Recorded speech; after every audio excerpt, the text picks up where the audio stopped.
নিয়ামত দুই প্রকার।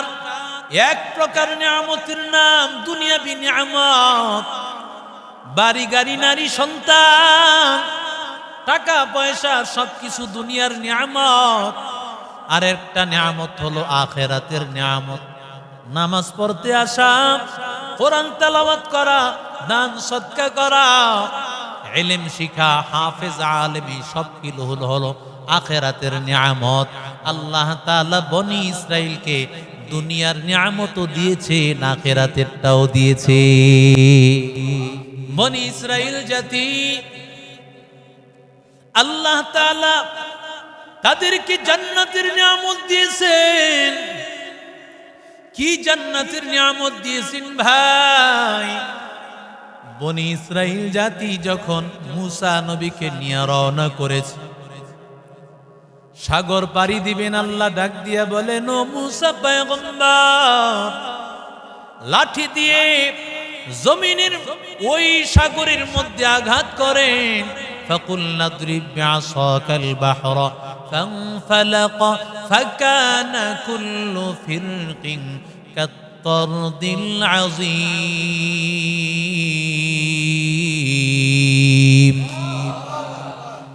আঘাত করার সাথে সাথে 12টা রাস্তা, এক রাস্তা মাঝে দিয়া পানির একটা আড়াল, এরপরে আরেকটা রাস্তা, এক রাস্তা থেকে আরেক রাস্তার মাঝে পানির বড় বড় যেন বিশাল বড় একটা পাহাড়।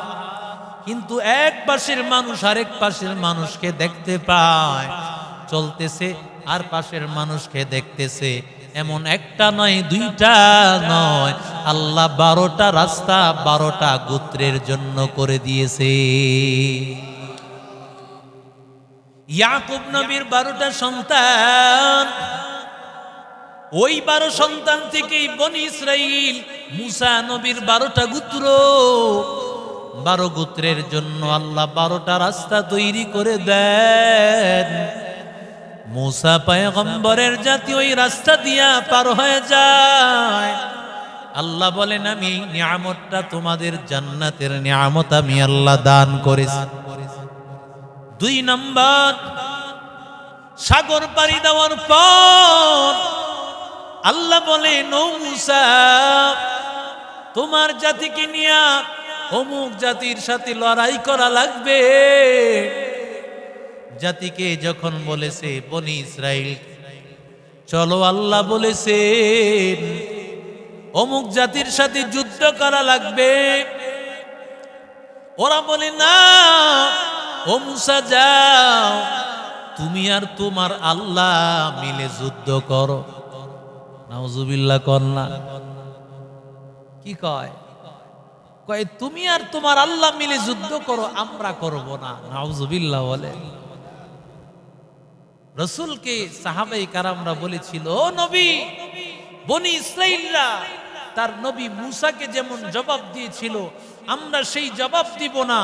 আমরা আপনার ডানে বামে সামনে পিছনে আমরা এমন ভাবে লড়াই করব, আপনার শরীরে একটি আঘাত আমরা দিতে দিব না। আমাদের আঘাত আপনার শরীরের সামনে, আমাদের বুকটাকে আমরা ঢাল হিসাবে পেতে দিব। আল্লাহু আকবার।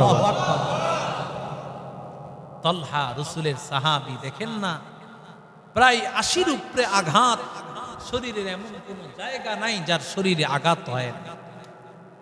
রাসূলের শরীরে একটা আঘাত হতে দেয় নাই সাহাবায়ে কারাম। তো আল্লাহ তাআলা যখন পার করেছেন, এদেরকে বলেন যুদ্ধ করো, এরা যুদ্ধ করে নাই। আল্লাহ আযাব হিসাবে তিহ নামক একটা জায়গার মধ্যে 1 দিন না 2 দিন না 40 বছর পর্যন্ত এইখানে আল্লাহ রেখে দিয়েছে। কয় বছর? এই 40 বছর এমন হইছে, ওরা সারা দিন যাইতো, চলতে চলতে চলতে চলতে রাতের বেলায় যেখানে গিয়ে থামতো, তো দেখতো সকালে উঠার পরে যেই জায়গা থেকে রওনা করছে, ধরেন মদনপুর থেকে রওনা করছে, এই গেছে ধরেন ঢাকা, সেই সাভার পর্যন্ত সারা দিন না হয়ে গেল। ওই আবার সকালে ওইটা দেখতো যেই মদনপুর থেকে রওনা করছে ওই মদনপুরই আছে। সুবহানাল্লাহ। এইভাবে 1 দিন না 2 দিন না কয়দিন রাখছেন আল্লাহ। 40 বছর পর্যন্ত রেখেছেন। এই 40 বছরে মূসা নবীর জাতি খোলা মাঠে কিভাবে থাকবে? আল্লাহ জান্নাতের নিয়ামত দিয়েছেন। আল্লাহ বলেন ওয়াজাল্লালনা আলাইকুমুল গামামা ওয়া আনজালনা আলাইকুমুল মান্না ওয়াসসালওয়া।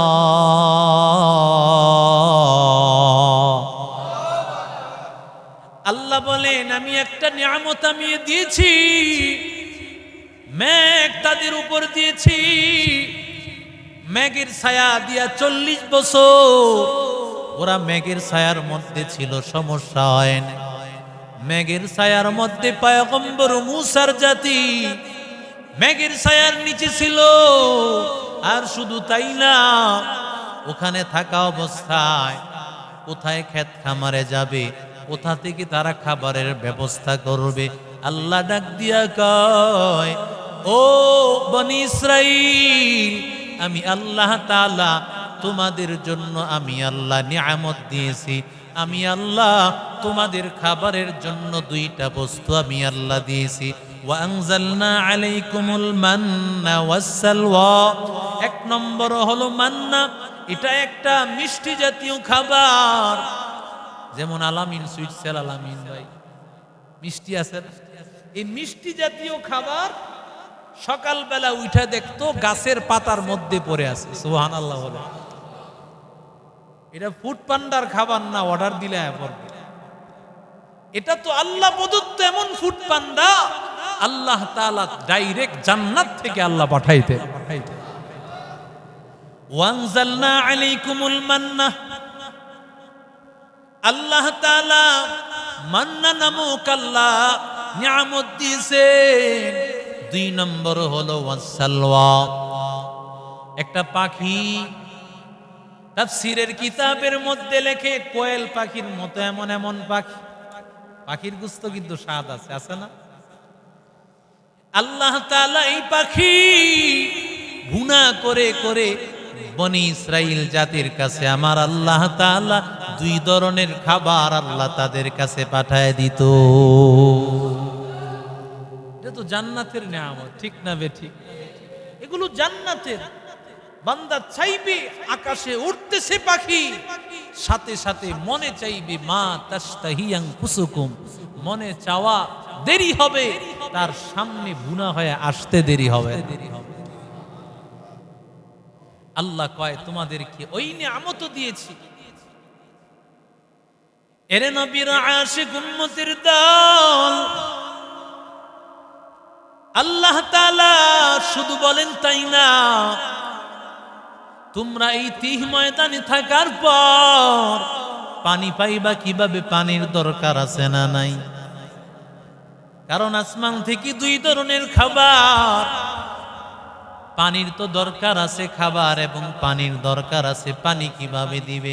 আল্লাহ ডাক দিয়া কয় ওয়া ইদিস্তাসকা মূসা লিকওমিহি ফাকুলনা যরিব বিআসাকাল হাজার। আল্লাহ ডাক দিয়া কয় ও মূসা, তোমার জাতির জন্য পাথরের মধ্যে আঘাত করো। আল্লাহ তাআলা ফানফাজারাত মিনহু ইসনাতা আশরাতা আইনা, আল্লাহ তাআলা 12টা ঝর্ণা সেখান থেকে তৈরি করে দিয়েছে। 12টা ঝর্ণা। ওই যে 12টা গোত্র, ইয়াকুব নবীর 12 সন্তান থেকে 12 গোত্র হয়ে গেছে, ওই 12 গোত্রের মানুষের জন্য 12টা ঝর্ণা আল্লাহ তৈরি করে দিয়েছে। এত এত নিয়ামত আল্লাহ দিয়েছেন। বনি ইসরাইলকে আল্লাহ অনেক বেশি নিয়ামত দিয়েছেন, কারণ এরা বেশিরভাগ ছিল ফিলিস্তিন, ওই সমস্ত জায়গাগুলোতে আল্লাহ অনেক বেশি নিয়ামত দিয়েছেন। এরা ফসল খুব ভালো পেত, ওই জায়গার মাটি উর্বর, খুব ভালো নিয়ামত আল্লাহ সেখানে ঢেলে দিয়েছে। এখনো আছে, আছে না নাই? এখন ওই সমস্ত জায়গাগুলোতে নিয়ামতে ভরপুর করে রেখেছেন। আল্লাহ ডাক দিয়া বলেন ইয়া বনি ইসরাঈল আযকুরু নি'মাতি আল্লাতী আন'আমতু আলাইকুম ওয়া আন্নী ফাদ্দালতুকুম আলাল আলামিন। আল্লাহকে স্মরণ করো যে আল্লাহ তোমাদেরকে এত নিয়ামত দিয়েছেন। বনি ইসরাইলের জাতির উপর আল্লাহ তাআলা যখন তাদেরকে এত নিয়ামত দিয়েছে, তারা এই নিয়ামত পায়া ভুলে গেছে। ওরা দুনিয়ার নিয়ামত ধরেছে, আখিরাতের নিয়ামত ছেড়ে দিয়েছে। দুনিয়ার নিয়ামত ধরেছে, দোকানে যায়, অথচ চাঁদপুর মসজিদ থেকে মুয়াজ্জিন আওয়াজ দেয়, হাইয়া আলাস সালাহ, আসো নামাজের দিকে, কিন্তু না, মসজিদের দিকে যায় না। মসজিদের দিকে যায় না, মনে করতেছে ব্যবসা আমাকে দিবে, চাকরি আমাকে দিবে, দুনিয়া ধরছে, আখেরাত ছাড়ছে। আল্লাহ ডাক দিয়া কয়, যারা দুনিয়া ধরবে, আখেরাত ছেড়ে দিবে, আমি আল্লাহ তাআলা তাদেরকে এই দুনিয়াই দিব, আখেরাতের কিছুই দিব না।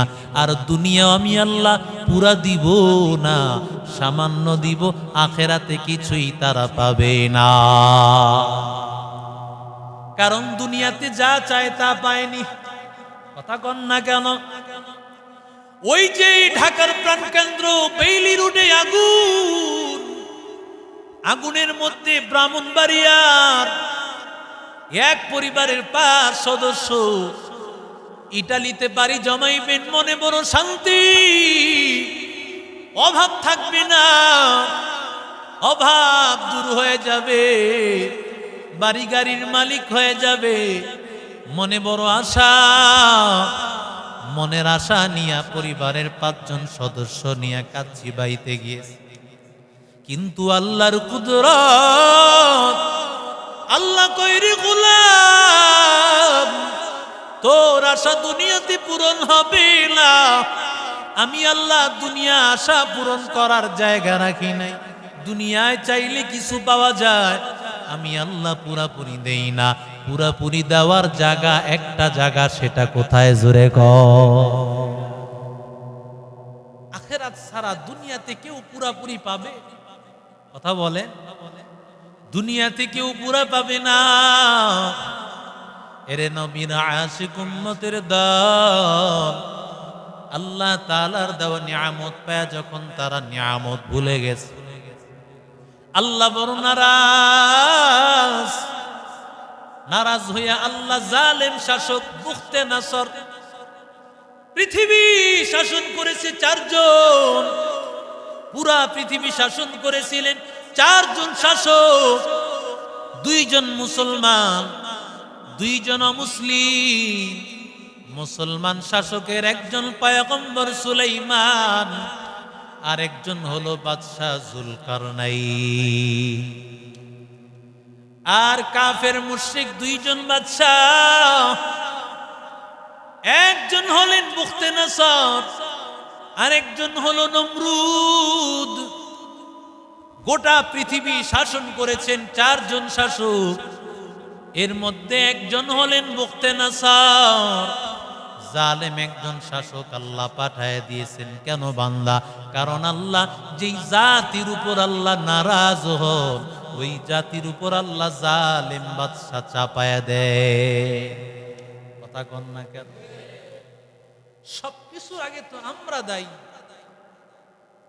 জালেম শাসক যদি মনে করি, তো বুঝতে হবে আমাদেরও অন্যায় আছে না নাই? জোরে না, আমাদের জাতি আমরা কি অভিশাপের মধ্যে পড়ছি। আজকে মহিলারা কত বছর পর্যন্ত আমাদের চালায়, ঠিক না বেটি? কথা কন না কেন? এদেশে কি কোনো পুরুষ নাই? এদেশে পুরুষ থাকতেও তো পুরুষের দাম নাই, কারণ মহিলাদের অধীনে আজকে বছরের পর বছর চলতে হয়, ঠিক না বে ঠিক? জোরে। এটা অভিশাপ, এটা বাংলাদেশের জাতির উপর অভিশাপ। কারণ এদেশে পুরুষ থাকতেও নারীরা বছরের পর বছর